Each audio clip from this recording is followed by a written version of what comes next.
महाराज की जय। वंशी विभूषित करा नवनीय दावा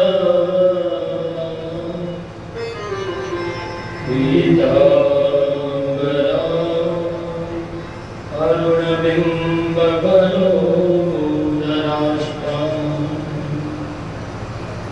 पूरे सुंदर मुखा अरविंद नेत्रे कृष्णात् परं किमपि तत्त्वहं न जाने। कृष्णात् परं किमपि तत्परं न जाने। सच्चिदानंद रूपाय विश्वोत्पत्त्यादि हेतवे तापत्रय विनाशाय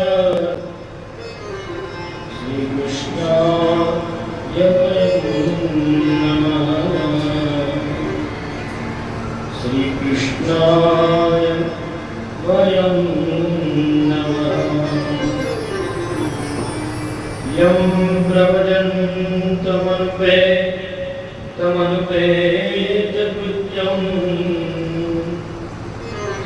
वैपायनो विरहकातरयानुभावम्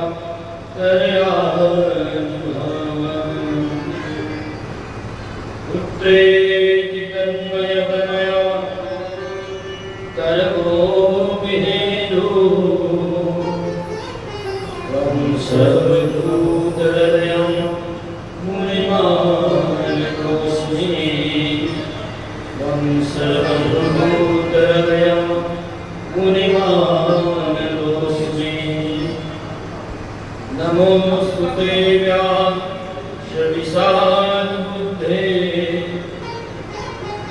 उल्लालविन्दयत पत्रनेत्र। ते त्वया भारतेन पूर्ण प्रज्वालितो ज्ञानमया प्रदीप्तः। वसुदेवसुतं देवं कंसचारूणमर्दनं देवकी परमानन्दं कृष्णं वन्दे जगद्गुरुं। गुरुर्ब्रह्मा गुरुर्विष्णु गुरुर्देवो महेश्वरः साक्षात् परं ब्रह्म तस्मै श्री गुरुवे नमः। तस्मै श्री गुरुवे नमः। भवानी शंकरो वन्दे श्रद्धा विश्वासयोगिनो याभ्या विना न पश्यन्ति सिद्धासान्त स्वामीश्वर। सिद्धासान्त स्वामीश्वर। आइए हनुमंत विराजिए कथा करो मति अनुसार। प्रेम सहित गावी हनुमन पधारे पवन कुमार। पधारे पवन कुमार।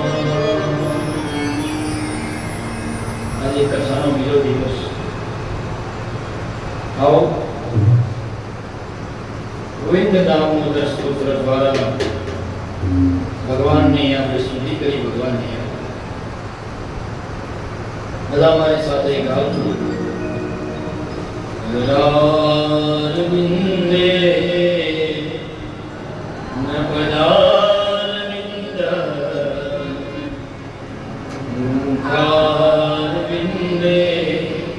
विनिवेशयन्ताम्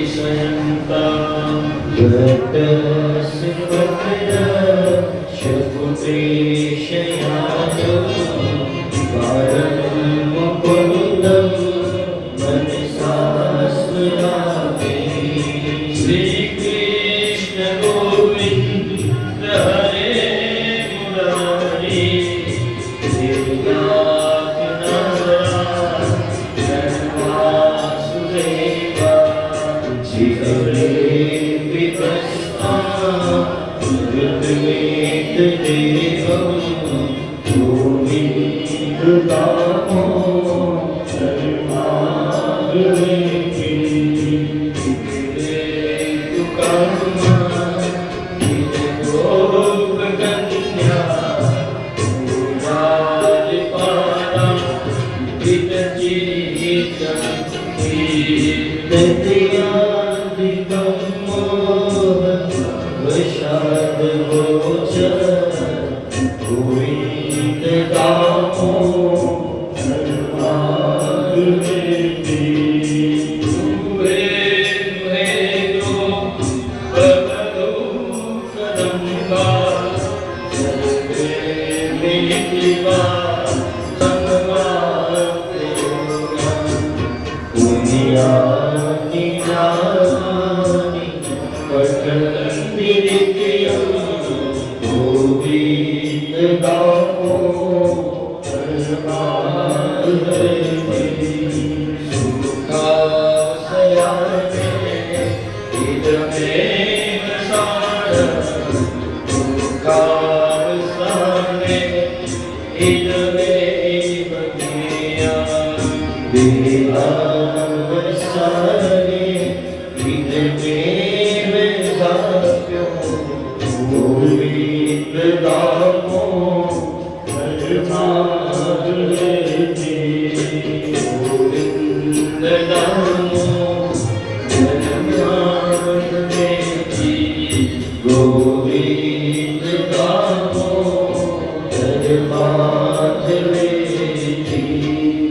बोली श्री गोविंद दामोदर माधव की जय हो गोविंद दामोदर सूत्र दो पाठ जे प्रेम करे सहजे योग संचरे गौरी शिवाय कृष्ण भगवान की जय हो द्वारिकाधीश की जय हो श्री राजा रणछोड़ की जय हो श्री उमिया मात की जय हो सिंधुदेवी मात की जय हो ईश्वर महादेव की जय हो सुखदेव शंकर महाराज की जय हो सरस्वती मात की जय हो श्री भारत माता की जय हो श्री भारत माता की जय हो श्री भारत माता की जय हो अपने अपने गुरु महाराज की जय हो अपने अपने माता पिता की जय हो सिद्धेश्वर महादेव की जय हो नमः पार्वती जय हर हर महादेव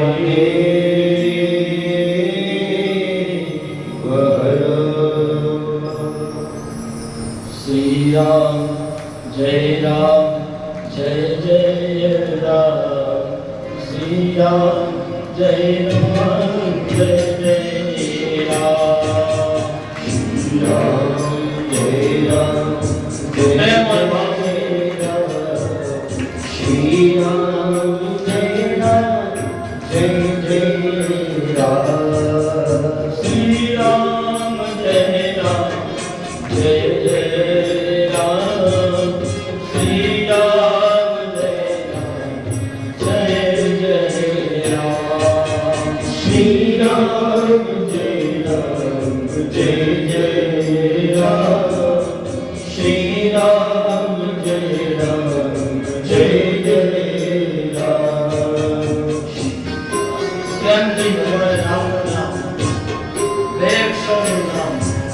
हमें બધા સાથે ગાઈએ રામને યાદ કરો તો મનને શાંતિ મળે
ગઈકાલે આપણે ભક્તિ મહારાણીના બે પુત્રોને જાગૃત કર્યા નારદજીએ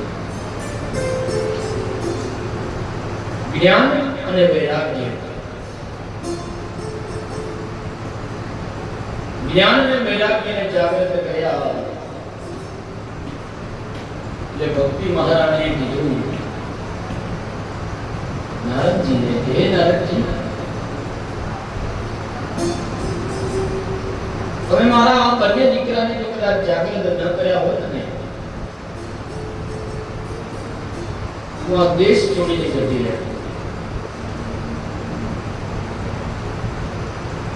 ભક્તિ મહારાણીએ તો ત્યાં સુધી કીધું નારદજીને કે કર્ણાટકમાંથી આવી, મહારાષ્ટ્રમાં આવી, જ્યારે હું ગુજરાતમાં આવી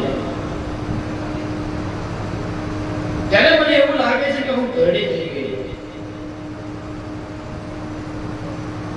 અને તમને ખરેખર સાચું લાગે છે કે ગુજરાતની અંદર ભક્તિ ઘરડી બને?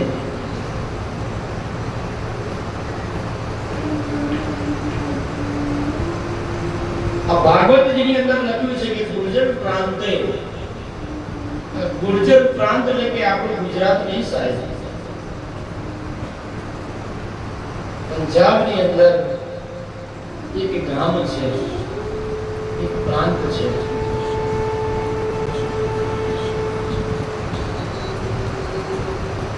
બાકી તો આપણા ગુજરાતની અંદર તમે ભક્તિ જોઈ હશે. મીરાબાઈ, નરસિંહ મહેતા, સરદેવભાઈ, અને જેને 82 વર્ષ સુધી કુલડા પાથર્યા, મેરે ઘર કામ આઈ.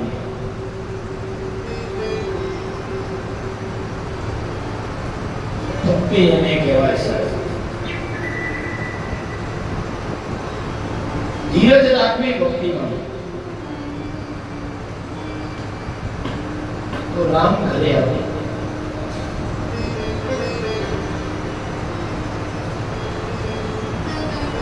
यहाँ भगवान को अवतरण धारण करवाना हेतु घणे બધા છે.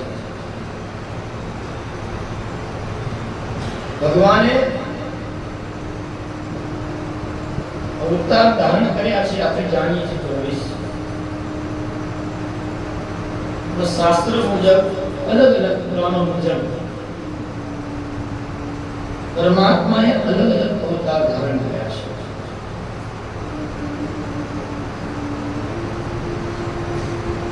જેનો જન્મ છે અને જન્મથી એ હેતુ ધારણ કરીને આવે છે.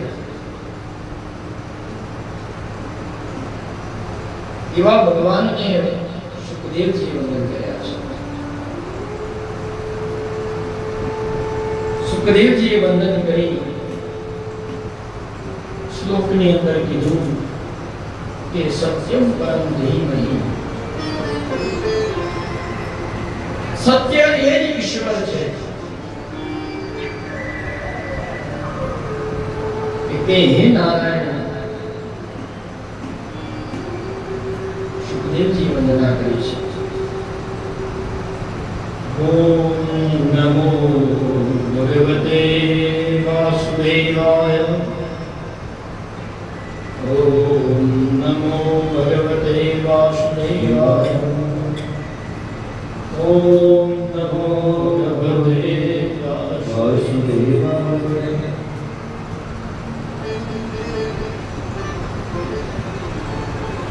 સત્યમ પરમ અને ધીમહિ. કળિયુગની અંદર ધર્મ ના 3 પગ દબાઈ ગયા છે.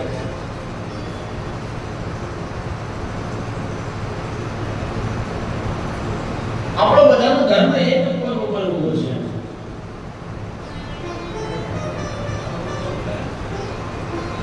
જ્યારે સતયુગની વાત કરીએ તો સતયુગની અંદર ધર્મ 4 પગ ઉપર ઊભો હતો.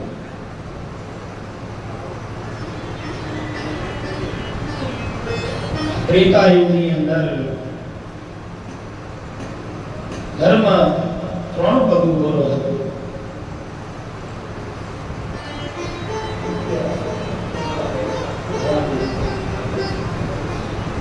દ્વાપરની અંદર ધર્મ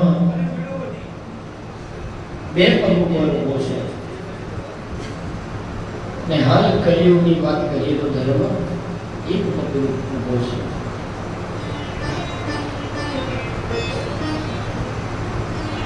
ભાગવતની અંદર સૌપ્રથમ પહેલા ભાગવતની અંદર પણ ગાયત્રી છે.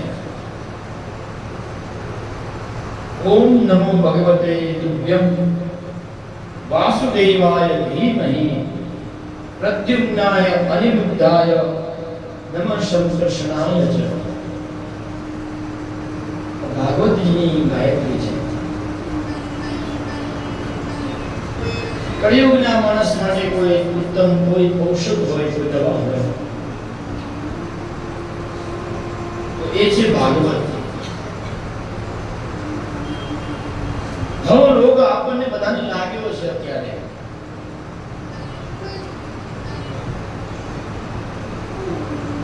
અરે જીવન જીવવાની શ્રેષ્ઠતા મનુષ્યમાં રહી નથી. પરમાત્માએ કીધું કે મેં બધાને બનાવ્યા, 84 લાખ યોનિમાં બનાવ્યા, બધું જ મેં બનાવ્યું. પણ પરમાત્મા વિચારે છે કે મેં જેને આડા બનાવે ને એ સીધા ચાલે છે, અને જેને સીધા બનાવ્યા એ કળિયુગમાં હવે આડા ચાલી રહ્યા છે.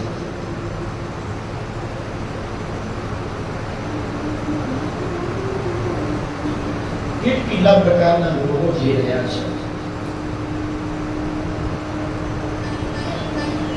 વ્યક્તિમાં જ્ઞાન નથી રહ્યું,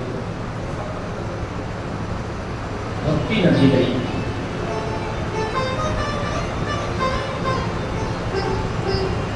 એટલે આ ભાગવતજીનો રસ પીવો જોઈએ.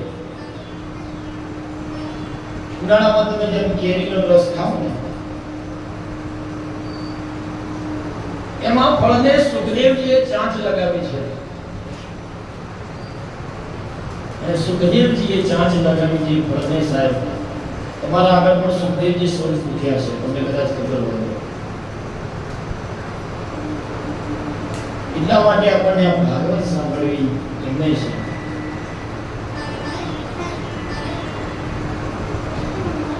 અને આને ક્યારે ક્યારે સાંભળવી? વારે વારે સાંભળવી, જ્યારે ઈચ્છા થાય ત્યારે સાંભળવી.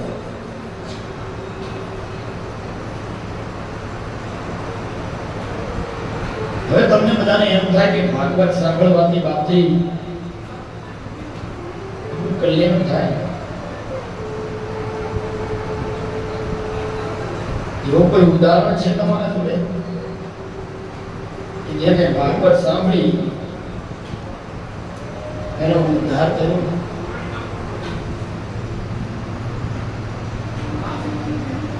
કે હું ને તમે તો બધા નાશવંત છીએ, પણ બાપી કદાચ આ ભાગવતની અંદર કોઈ એવું દ્રષ્ટાંત, હા ભાગવતમાં દ્રષ્ટાંત છે કે બ્રાહ્મણ હોવા છતાં પાપ કર્યા છે, અને એ પાપના કારણે એ મહાખર બન્યો છે. એવી એક કથા હું આપને કહું છું. એ કથા છે આત્મદેવ બ્રાહ્મણની. એની પત્ની છે ધુંધલી.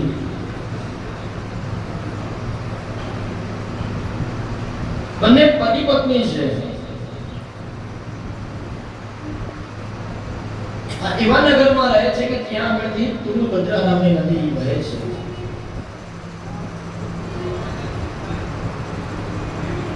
આત્મદેવ ખૂબ જ વિદ્વાન બ્રાહ્મણ છે, પણ પત્ની છે ને કર્કશ સ્વભાવની, એટલે કે ઝઘડાખોર છે. નાની નાની વાતોમાં ઝઘડા કરે ઘરની અંદર.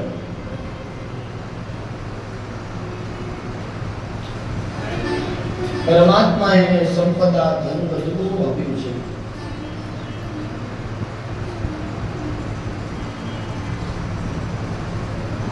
પણ આપણે બધાને ખબર છે કે બધું જ ભગવાને આપ્યું હોય, પણ એક વસ્તુ ના આપી હોય, સંતાન.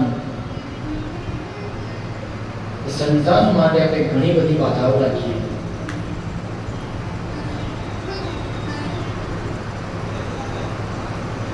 શાસ્ત્ર એવું કહે છે કે 3 વસ્તુ તમારા જીવનમાં બહુ મૂલ્યવાન છે. તમને જો તમારું ભાગ્ય હોય ને સાહેબ, તો ત્રણ વસ્તુ તમને મળે સાહેબ. તમને ખબર છે કઈ ત્રણ વસ્તુ? તમારું સાહેબ ભાગ્ય તત્વ હોય તો શાસ્ત્રની અંદર એવું કીધું છે કે વિપ્ર હસ્તી નથી લગમ. તમારા કપાળ પર ત્યારે તિલક થાય જ્યારે તમારું ભાગ્યની ઉન્નતિ થાય, જો ભાગ્ય ઉદય થાય. કે સાહેબ તમારે એમ ના સમજવું કે બ્રાહ્મણ ચાલુ કરવા આવે એટલે આપણે ઘણી જગ્યાએ અમે જઈએ, સુંદર મજાના બહેનો તૈયાર થયા હોય બ્યુટી પાર્લરમાં, અને પછી બ્રાહ્મણ ઘર બાપા તિલક કરે કે બાપજી નાનો ચાલુ. શાસ્ત્રમાં એવું કીધું કે વિપ્ર હસ્તે તિલક, તમારા ભાગ્યમાં હોય ને તો બ્રાહ્મણના હાથે તમને તિલક. સ્વસ્તિના ઇન્દ્રો લગસ્યપા, તમારા એ પુણ્યને વૃદ્ધિ કરે છે. બીજું તમારા ભાગ્યમાં હોય ને તો શાસ્ત્રમાં એવું કીધું છે કે માતૃ હસ્તેન ભોજનમ, માના હાથનું ખાવા હંમેશા. તમે ભલે તમારી ઘણી એવી સારી સુંદર પત્ની લાવો, તમે કે પત્ની ગમે એટલું સારું બનાવતી હોય પણ માં ગમે એવી હોય, પણ એના હાથનું સાહેબ ખાધેલું અને પત્નીના હાથનું ખાધેલું છે. અને એમાં પાછા મારા ભાઈઓ કદાચ ભૂલથી પત્નીને એમ કે દાળ મમ્મી જેવી બની તો પછી આવી. પણ સાહેબ આ ભાગ્યની વસ્તુ છે. અને છેલ્લી વસ્તુ આપણા ભાગ્યમાં હોય એ શાસ્ત્રમાં બતાવ્યું કે પુત્ર હસ્તેન પિંડદાનમ. તમારું નસીબ હોય, તમારું ભાગ્ય હોય તો જ તમારા ઘરે દીકરો આવે સાહેબ. બધા દીકરાની આશા રાખે છે. કેમ? કે મૃત્યુ પછી અમારું પિંડદાન કરે અને પિંડદાન કર્યા પછી એમને મોક્ષ નથી મળશે. અહીંયા આત્મદેવ અને ધુંધલી એ જ વિચારે છે જે હું ને તમે વિચારીએ છીએ. પણ આ કથાના એક દ્રષ્ટાંત સ્વરૂપે આપણે બધાએ એક શીખ લેવાની જરૂર છે. અહીંયા આત્મદેવને એક પુત્ર નથી. ધુંધલી રોજ મેળા મારે, તમે આટલા બધા જ્ઞાની છો, તમે પંડિત છો, તમારી એવા તો કયા પાપો છે કે તમને આપણા પરિવારની અંદર તમે પુત્ર નથી આપી શકતા?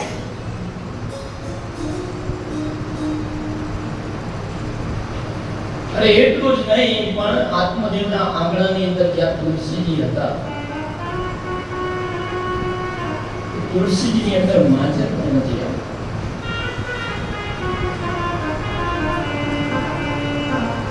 એમના આંગણે ગાય બાંધી છે, ગાયને પણ વાછરડું નથી આવ્યું છે.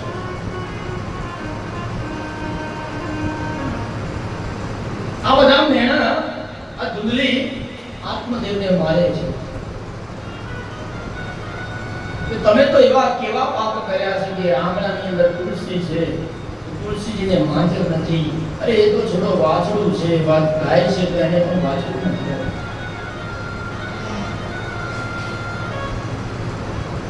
પણ એક સત્ય હકીકત છે સાહેબ કે તમારા ઘરનો મોભી કોઈ પુરુષ ગમે એટલું કરતો હોય, જ્યારે સ્ત્રી અને વારંવાર બોલ્યા કરે ત્યારે એ પુરુષને એક જ વસ્તુ થાય કે હવે મારે ઘરમાં નથી રહેવું.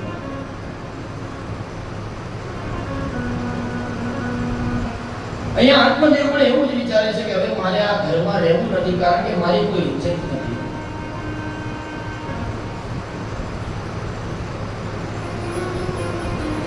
અને જ્યારે ચારે બાજુથી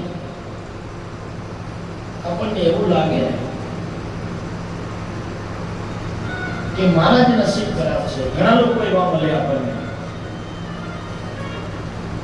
કે મેં એવા તો કેવા પાપ કર્યા છે બાપજી કે ભગવાન દુઃખ આપે છે તો મને જ આપે છે. મેં ગઈકાલે કીધું હતું કે પરમાત્મા તમને દુઃખ એટલા માટે આપે છે સાહેબ, જેમ માટલું તમે ટકોરો મારીને લો છો તો ભગવાન તમને ટકોરો મારે છે. આત્મદેવ વિચાર કરી લીધો છે કે મારા ઘરમાં નથી રહેવું, મારે આત્મહત્યા કરવી છે.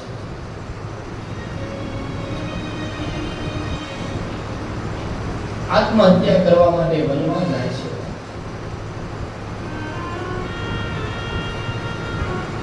વનમાં જઈને આત્મહત્યાની જ્યારે બરાબર તૈયારી કરે છે, ઝાડ ઉપર દોરડું ભરાવે છે, ત્યારે એવામાં જ એક સંત આવ્યા છે. એ સંતે આજે પરિસ્થિતિ જોઈ ત્યારે આત્મદેવને રોક્યા છે. હે બ્રાહ્મણ, તમે આ જંગલમાં આવી, આ વનમાં આવીને તમે કરી શું રહ્યા છો? ત્યારે આત્મદેવ કહે છે કે બાપજી, મારે જીવન જીવવું નથી, કારણ કે રોજના મેણા મારે સાંભળવા નથી. ત્યારે ઓલા સંત કહે, તમને થયું શું બ્રાહ્મણ? તમારે શું તકલીફ છે? ત્યારે આત્મદેવ કહે, બાપજી હવે તમને નહીં સંભળાય, તમે રહ્યા સાધુ. તમારે પરિવાર હોય તો હું તમને કંઈક સમજાવું તો તમને જેથી કરીને ખ્યાલ આવે. હવે તમે રહ્યા સાધુ, તમે રહ્યા સંત, તમારે આગળ કોઈ નથી ને પાછળ કોઈ નથી, તો હું તમને કેવી રીતે પરિસ્થિતિ સમજાવું?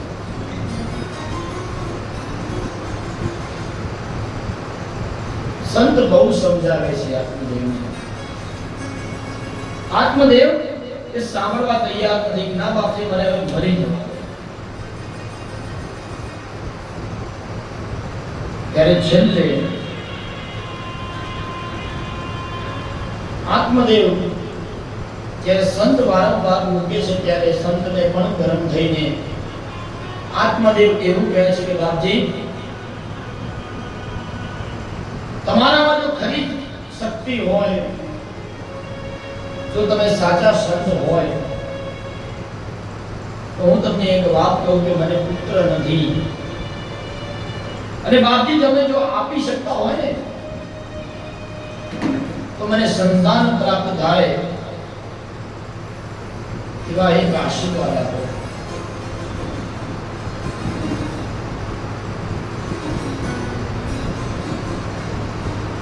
સંત કહે, હે બ્રાહ્મણ આત્મદેવ,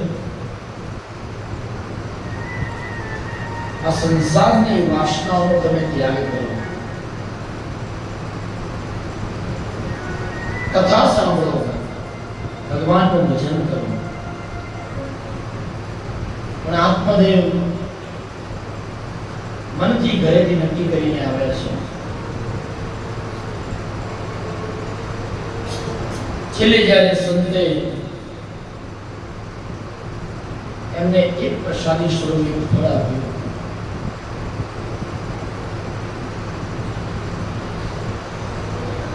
અને ફળ આપીને કહે છે કે લો આત્મદેવ બ્રાહ્મણ, તમારે જે ઈચ્છા છે કે તમને પુત્ર નથી તો તમને પુત્ર મળશે, આ ફળ લઈ જાઓ અને તમારા પત્નીને ખવડાવજો. તમને આ પ્રસાદી સ્વરૂપે ચોક્કસ તમને સંતાન મળશે. આત્મદેવ રાજી થઈ ગયા. જે ફળની પ્રસાદી મળી છે એ પ્રસાદી લઈ આત્મદેવ વનમાંથી ઘરે આવ્યા છે, અને ઘરે આવી અને ધૂંધલીને એ ફળ આપ્યું છે. એ ધૂંધલી મનમાં વિચારતી હતી કે આ 2 દિવસથી બહાર ગયા છે, મારા માટે કંઈક લાવશે. પૂજા પાઠ કરવા ગયા છે બાપજી આત્મદેવ. આવું ધૂંધલી સમજે છે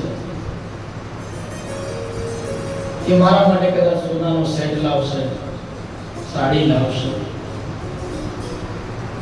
પણ આ તો આત્મદેવ ધૂંધલીને એક ફળ આપ્યું છે અને આત્મદેવજીએ બધી કથા કહી છે કે હે ધૂંધલી, તું આ ફળનો પ્રસાદ આરો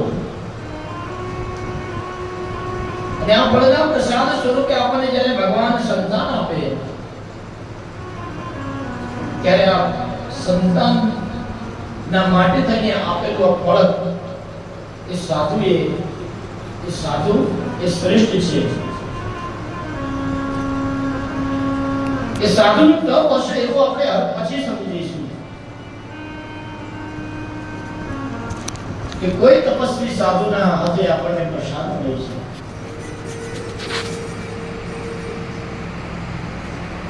આ બાજુ ધૂંધલી છે, ફળ લઈને મનમાં વિચારે છે.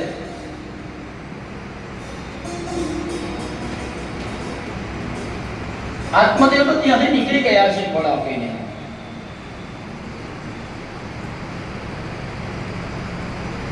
એ જ ગામની અંદર પોતાની એક બહેન રહેતી હતી ધૂંધલીની. એ ધૂંધલી એની બહેનપણી સાથે વાર્તાલાપ કર્યો, ચર્ચા કરી કે મારા પતિદેવ આત્મદેવે મને ફળ આપ્યું છે, મને સંતાન મળે એટલા માટે. પણ બેન કહેતું હોય મને કે આ મને જો સંતાનનો ગર્ભ રહેશે તો આ ગર્ભ રહેવાથી ક્યાંય જઈ શકીશ નહીં.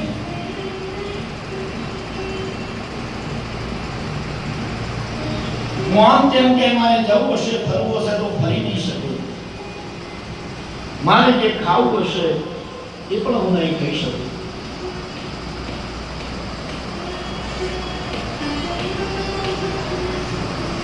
ત્યારે તેની બહેનપણી કે તું એક કામ કર,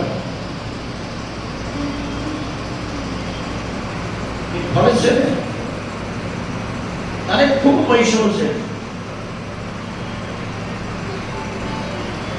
તારે પૈસો છે, ખાવા વાળા છે, તો મારા ઘરે પૈસો નથી ને ખાવા વાળા પણ નથી. આ ફળ તું મને આપજે અને મને જ્યારે સંતાન રહેશે ત્યારે એવું મારું સંતાન હું તને આપી દઈશ. આ ધૂંધલી એક તર્ક અને ખોટા વિચાર, એનું નામ જ ધૂંધલી છે.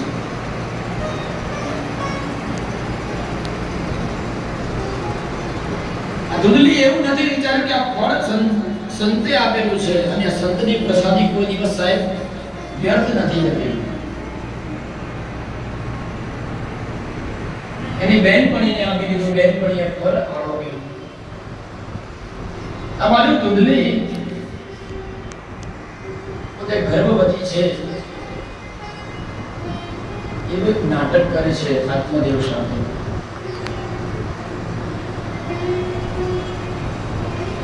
આત્મદેવને સમાચાર મળ્યા કે ધૂંધલીને ગર્ભ રહ્યો છે. ત્યારથી જ આત્મદેવ વનની અંદર ભગવાનની ભક્તિ કરવા જતા રહ્યા છે. આ બાજુ આત્મદેવ પોતે ભગવાનની ભક્તિ કરવામાં ખૂબ જ લીન છે. આ બાજુ ધૂંધલીએ આપેલી પ્રસાદીનું ફળ એની બહેનપણીને આપ્યું. એની બહેનપણી ગર્ભવતી બની. એ બહેનપણીએ તો ફળ ખાધું તો ખાધું, પણ એને અડધું ફળ જે વધ્યું હતું ને એ ધૂંધલીના આંગણામાં જે રહેલી ગાય હતી એ ગાયને પણ ખવડાવ્યું છે. સર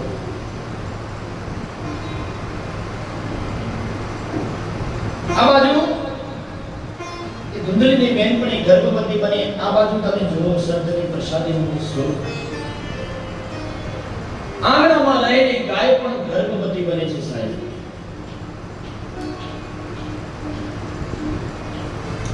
ને બરાબર 9મા મહિને જ્યારે ધુંધલીની બહેનપણીને એ ઘરની અંદર જ્યારે દીકરાનો જન્મ થયો ત્યારે કોઈને ખબર ન પડે એવી જ રીતે એ ગર્ભ એ બાળક એ ધુંધલીને સોંપી દીધો. આત્મદેવજી તો વનમાં હતા, વનમાં તપશ્ચર્યા કરતા હતા. એમને સમાચાર મળ્યા કે આત્મદેવજી તમે ધન્ય છો, તમારા આંગણે દીકરાનો જન્મ થયો છે. આવા જો આત્મદેવજી તપશ્ચર્યા પરિપૂર્ણ કરી પોતે ઘરે આવ્યા. ઘરે આવીને દીકરાને જોયું. આત્મદેવજીના આંખની અંદર આંસુ આવી ગયા કે હે પરમાત્મા, હે સંત, તમે આપેલી પ્રસાદનું મને ફળ મળ્યું છે. એટલું જ નહીં પણ આંગણામાં બાંધેલી જે ગાય છે ને સાહેબ,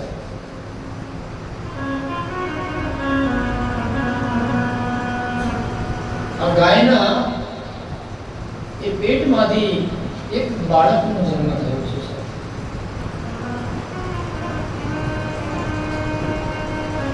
પણ ફરક એટલો હતો કે બાળકના કાન છે ને એ ગાય જેવા હતા. શરીર માણસનું પણ કાન છે ને એ ગાયના છે. અમારું આત્મદેવજી ખૂબ આનંદમાં આવી ગયા કે આજે મારા આંગણે બે દીકરાનો જન્મ થયો છે.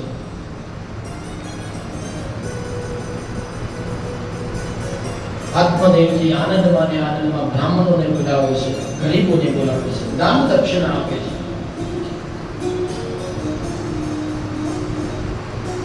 આત્મદેવજી વિચારે છે કે હવે બ્રાહ્મણો દ્વારા હું બંને દીકરાઓનું નામકરણ સંસ્કાર કરું.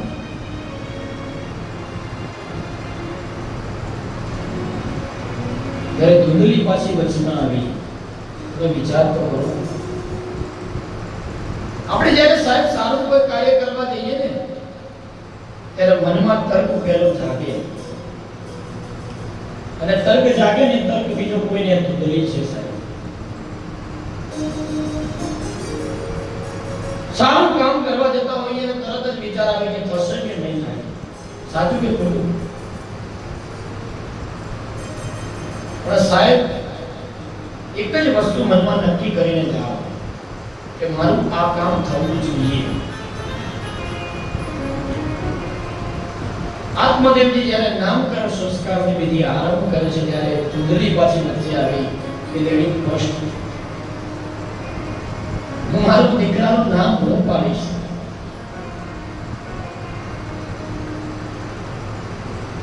આત્મદેવજી બિચારા કહે ભલે, અમે મારા ઘરમાં ક્યાં રહેવાનું છે?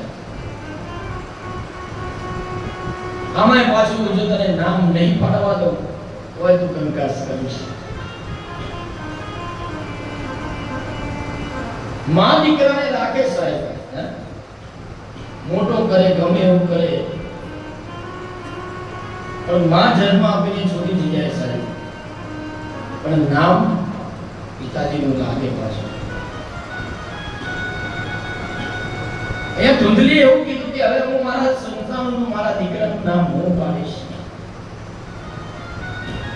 મારું નામ ધુંધલી છે તો મારા દીકરાનું નામ હું ધુંધુકારી પાડીશ. બાપજી કહે આત્મદેવ ભલે, તમે જેમ રાજી રહેતા હોય. આવા જો ધુંધુકારી નામ પાડ્યું છે પોતાના સંતાનનું. હવે આત્મદેવજી કહે ઓલા ગાયના જે વાછરડા સ્વરૂપ જે કાન જેવો એક પુરુષ પ્રગટ થયો છે એનું નામ હું પાડીશ. ત્યારે એમનું નામ પાડ્યું છે ગાયના જેવા કાન છે. આત્મદેવજીએ એમનું નામ રાખ્યું છે ગોકર્ણ. ગોકર્ણજી ખૂબ જ નાનભક્તિ વિદ્વાન છે. ભગવાનની ભક્તિ કરવી, ભગવાનનું નિત્ય પૂજન કરવું, સંધ્યા ઉપાસના કરવી, યજ્ઞો પવિત્ર સંસ્કાર આપ્યા છે. પણ આ બાજુ ધુંધુકારી મહાખલ બન્યો છે. મોટો થતો જાય એમ બગડતો જાય. ન ખાવાની વસ્તુ ખાય છે, ન પીવાની વસ્તુ પીવે છે.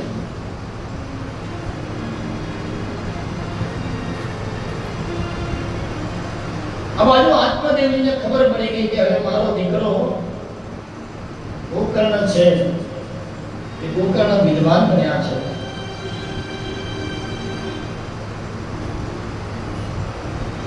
અને ધુંધુકારી મારું નામ દુબારો બેઠો છે. જ્યારે સાહેબ બાપને લાગી આવે ને એટલે ફરી પાછો એ બાપ પોતાનું ઘર છોડવા તૈયાર થાય છે. આત્મદેવજીને વિચાર આવી ગયો કે હવે મારે આ ઘરમાં હું રહીશ તો આ ધુંધલી અને ધુંધુકારી રહી અને મારું નામ છે ને એ મારું નામ વધારે બગાડશે.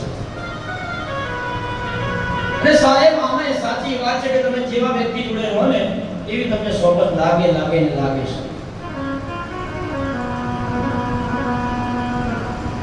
આત્મદેવે વિચાર કરી લીધો કે હવે મારે આ ઘરમાં નથી રહેવું, હું વનમાં જતો રહું, તપ કરું.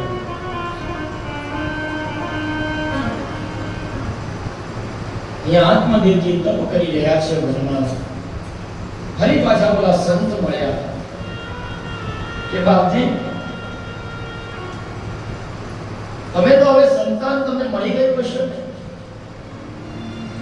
તો હવે તો શું કરવા તપ કરવા આવ્યા છો?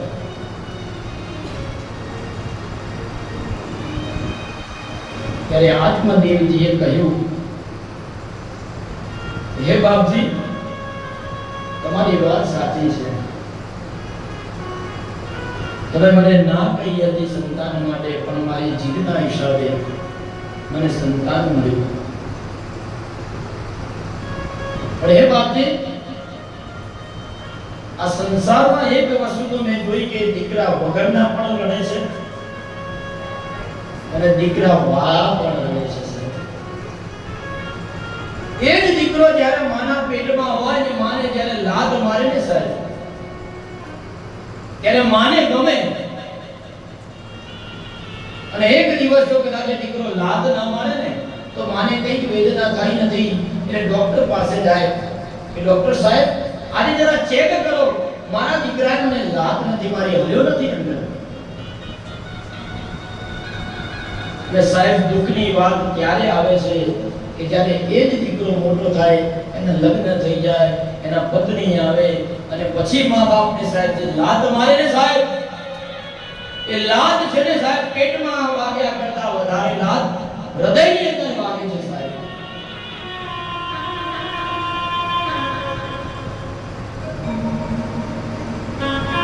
સંતે સમજાવ્યા હતા કે દીકરા વાળા પણ લડે છે, દીકરા વગરના પણ લડે છે.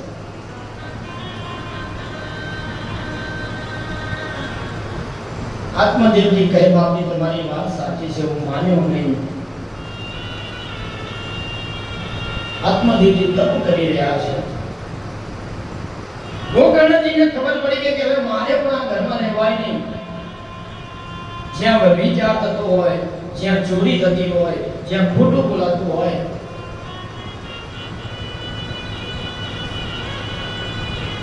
ગોકર્ણજી ત્યાંથી નીકળી ગયા છે ઘરમાંથી.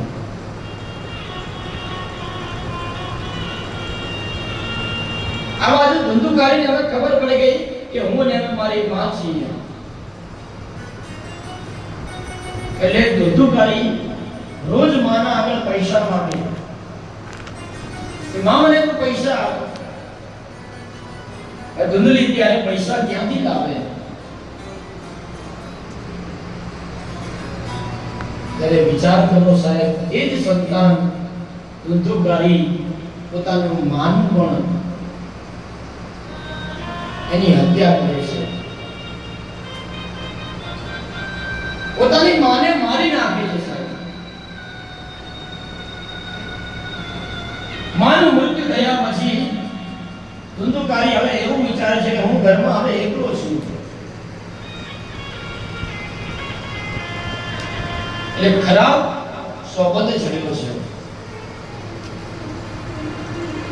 પહેલા તો ગણિકાઓ સાથે વિચાર કરવા માટે બહાર જતો હતો, પણ હવે ઘરમાં કોઈ નથી એટલે એ જ ગણિકાઓને હવે ઘરમાં લાવીને રાખી છે.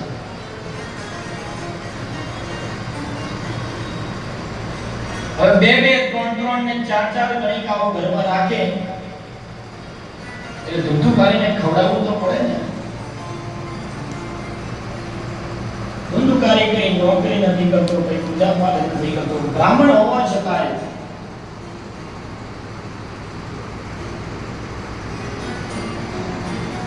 આ બાજુ ધુંધુકારી ચોરી કરવાના પ્રયત્ન કરે છે. એક વખત ધુંધુકારી રાજાનો ખજાનો ચોરીને ઘરમાં લાવે છે.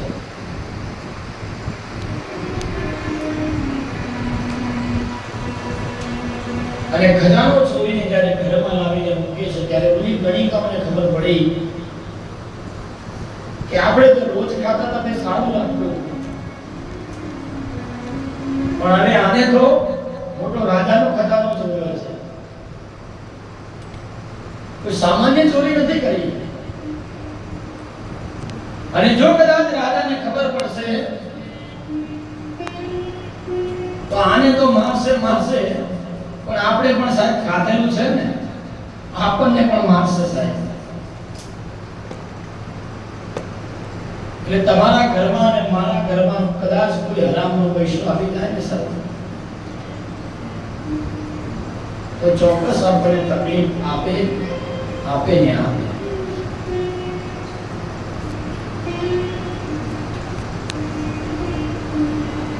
ગણિકાઓએ વિચાર કર્યો કે હવે આને આપણે યા તો આને મારી નાખીએ,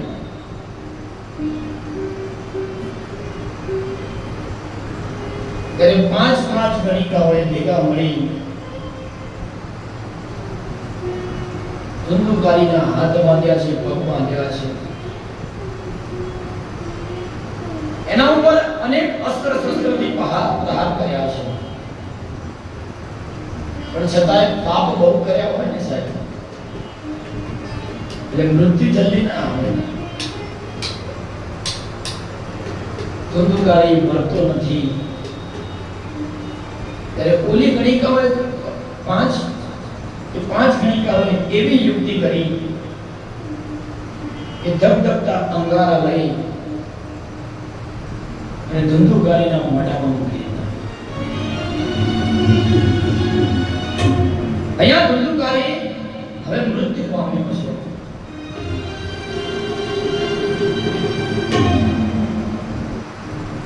જેવા કર્મ કરો ને સાહેબ એવું જ ફળ મળે. કર્મ સારા કરો સાહેબ. અહીંયા ગણિકાઓએ એને મૃત્યુની સજા આપી છે. ધબધબતા અંગારા મોઢામાં મૂકી અને એને મૃત્યુની સજા આપી દીધી છે.